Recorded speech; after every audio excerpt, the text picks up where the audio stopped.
Hello friends, welcome back to our channel. కలియుగ దైవం శ్రీ వెంకటేశ్వర స్వామి వెలసిన దివ్యక్షేత్రం తిరుమల తిరుపతి. లోక కళ్యాణార్థం తిరుమల గిరుల్లో వెలసిన కోనేటి రాముడిని దర్శించుకోవడానికి తిరుపతి క్షేత్రానికి వెళ్ళే భక్తులు అక్కడ చూడాల్సిన ప్రదేశాలు ఉన్నాయి. అవేమిటో తెలుసుకుందాం. కలియుగంలో లోక కళ్యాణార్థం ప్రజల సంరక్షణార్థం తిరుమలలో శ్రీ మహావిష్ణువు శ్రీ వెంకటేశ్వరుడిగా ఏడుకొండలపై వెలిశాడు. ఈ విషయం అందరికీ తెలిసిందే. పద్మావతిని పెళ్లి చేసుకున్న శ్రీవారిని లక్ష్మీదేవి నిలదీయడంతో స్వామివారు శిలగా మారిపోయారని స్థల పురాణం.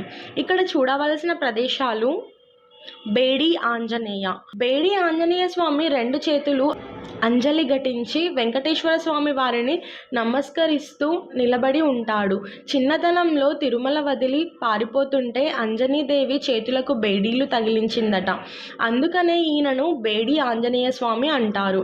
ఈయన విగ్రహం చేతులకు బేడీలు తగిలించి ఉంటాయి.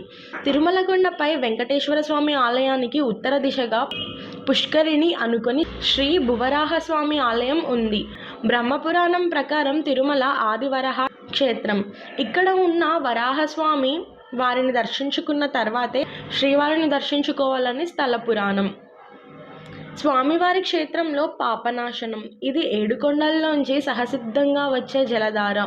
ఈ జలాల్లో స్నానమాచరించడం ద్వారా పాపాలు నశించిపోతాయని భక్తుల విశ్వాసం. అందుకనే ఈ జలపాతానికి పాపనాశనం తీర్థమని పేరు. వెంకటేశ్వర స్వామి వారి ఆలయం పక్కనే ఉన్న పుష్కరిణి విశిష్టత కలిగి ఉంది.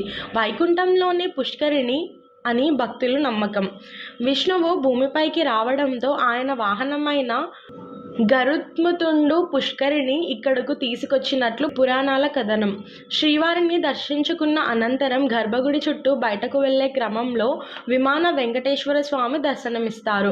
16వ శతాబ్దంలో వ్యాసతీర్థులు విమాన వెంకటేశ్వరుడిని ఆరాధించి మోక్షం పొందినట్లు స్థల పురాణం. మీరు తిరుపతి వెళ్ళినప్పుడు ఈ ప్రదేశాలన్నీ తప్పక చూసి మీ జన్మ ధన్యం చేసుకోండి. చూసారు కదా ఫ్రెండ్స్, ఇది ఇవాల్టి వీడియో. మా వీడియో మీకు నచ్చినట్టయితే లైక్ చేయండి, షేర్ చేయండి.